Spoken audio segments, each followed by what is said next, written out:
Welcome back to a special state edition of Inside Franklin Athletics. I'm your host, as always, Jake Trueblood, here with my co-host, Nick Wilson. How you doing today, Nick? I'm doing great today, Jake. How are you? Not bad. And so our first ever episode was Ava Ray of the girls golf team, and she made it to state. So she's back here with us again. How you doing today, Ava? I'm doing great. How are you guys? Not bad. So, yeah, we heard you'd made it, and we had to get you back on here to do a special state edition. So let's jump right into the questions. So, Ava, we had asked you what you thought you needed to do to get to state this year. And you said just to work on those fundamental things that you just needed to work on. And how were you able to do that this year really well and get yourself to state?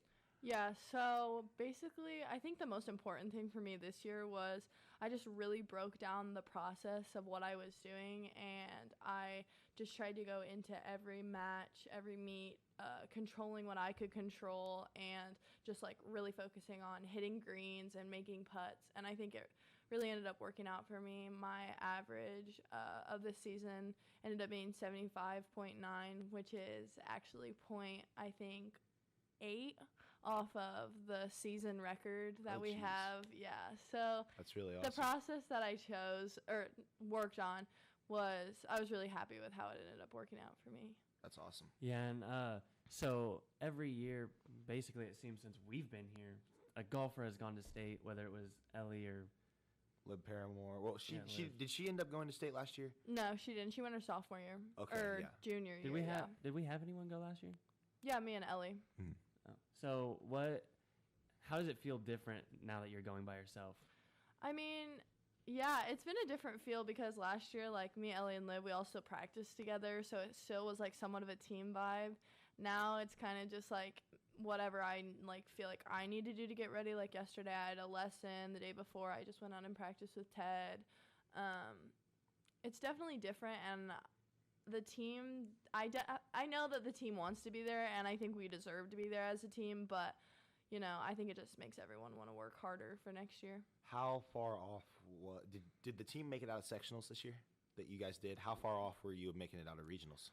So I think we shot 336 as a team, and then the Center Grove was the last team that made it out, and they shot 325, so I think we were like 11 strokes off, but Center Grove, Westfield, and Carmel all played in our regionals, and they're ranked 2, 3, and 4 in the state. I remember you telling us how tough that was going to be. Yeah, so like looking at what the scores were at the other regionals, there were some scores that were like 30 strokes higher than what we shot at our regionals, and like that team gets to go to state. That's tough. Yeah.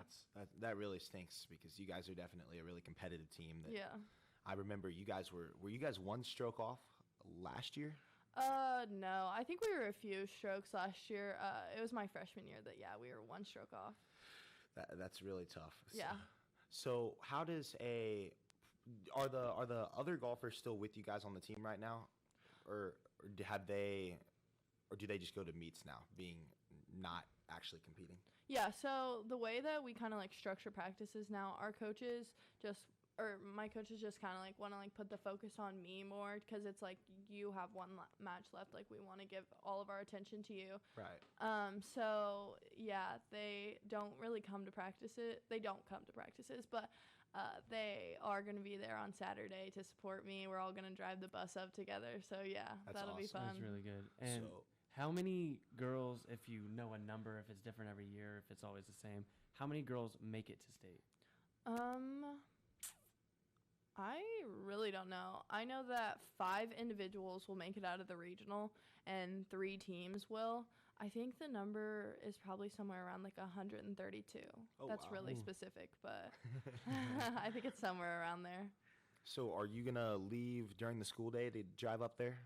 Yeah, so I'm not going to be at school on Friday because my tee time's actually 8:30 in the morning. 8:30. Oh.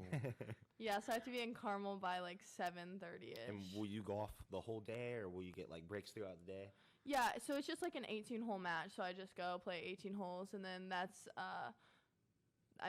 it's just a round of golf. Just 1 round.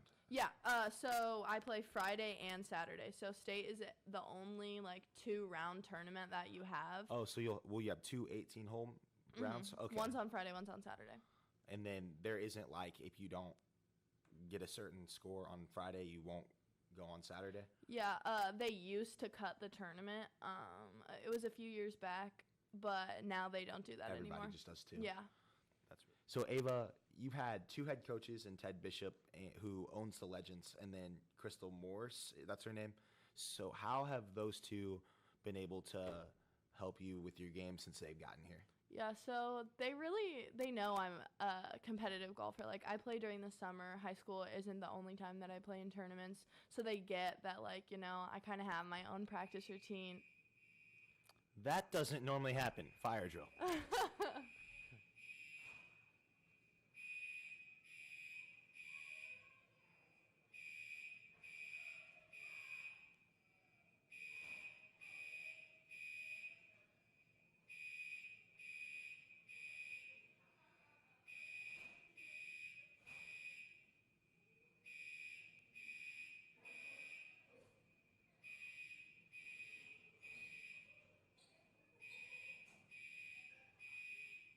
Well, that was awkward. Welcome back from the fire drill. Ava, you can continue with what you were saying. It was something about Ted Bishop. Yeah, so Ted and Crystal are like my high school coaches, and they've really just like allowed me to have my own freedoms. Like, they've been really, really great about, like, you know, I have an outside swing coach that isn't them, and all the other girls on the team go to them for swing lessons. So they've been like really, really great about that. Ted's also just like been such a great mentor to me, like helping me with really anything I need. Like, he's really been doing the most to help me get recruited, and yeah, just like help me with really whatever I need. And you haven't decided where you're going to play college golf, right? No, I haven't. I'm still really thinking about it. There are some really awesome schools, awesome coaches that I'm talking to, and yeah, I really don't know yet. So That's do you really exciting. have any that stand out from any others? No, I don't know yet. I just really need to look at my options. I was a really late bloomer in golf, so like my scores I don't really think reflect my potential yet. Like, I just started being able to like really dig deep into the process, like I was talking to you about earlier.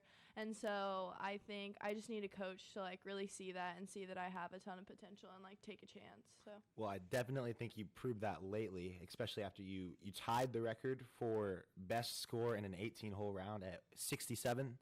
yeah, so it was at the Mid-State Conference, so I think it was a conference record as well. Record. And then the back nine, I shot 31, which is the 9-hole record for the school, and then 67 was the 18-hole. Was that tied or broken?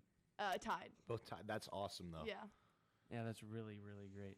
So what other accomplishments do you have? Yeah, so I shot 71 at sectionals, which is 1 under, and Ted said that Ted said that it is the sectional record. No one's ever shot under par in a sectional tournament, or in our sectional tournament. I also won conference, which I shot 67, which that was also the record. At county, I think I shot 75 and won. I won the Ron Colley invite with a 72, won the Franklin Central invite with a 73. I won a lot of dual matches, which was really nice, and I'm not 100% sure about it, but I think I did set a few records within like those dual matches at those courses. Ted has a huge like record book of like all the different scores, so I'm sure I'll be able to see that at the banquet. But yeah, those That's are some of the. You just listed off a bunch of competition. Yeah. What was I think we asked you what was going to be your favorite, but what was your favorite place to play this year? Shockingly enough. And you can't say Legends. Yeah, shockingly enough, I would have to actually say Smock. Going into it, Smock has always been the course where I'm just like, no, I'm almost like dreading it because I know that like that's the make or break course at the end of the year. But this year, that was almost like my breakthrough round where I was like, oh my gosh, like I really know how to do this. I really know what I'm doing. And that's the sectional course, correct? Regional. Regional. Oh wow. Yeah. That's so awesome. that's the course that determines whether or not you go to state. Do you play there? Do you play there any other time throughout the year?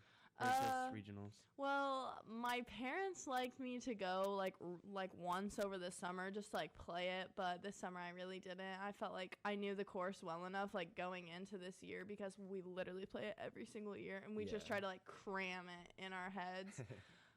So yeah, I just really play it during season. So obviously golf is a very mentally challenging game, and I know you have to like consider how far you're going to hit it and what club you're going to use, but how are you going to prepare for a specific course like in practice, like days before, because you just mentioned that a little bit? Yeah, so Prairie View definitely plays longer than all the other courses that we've been playing all season.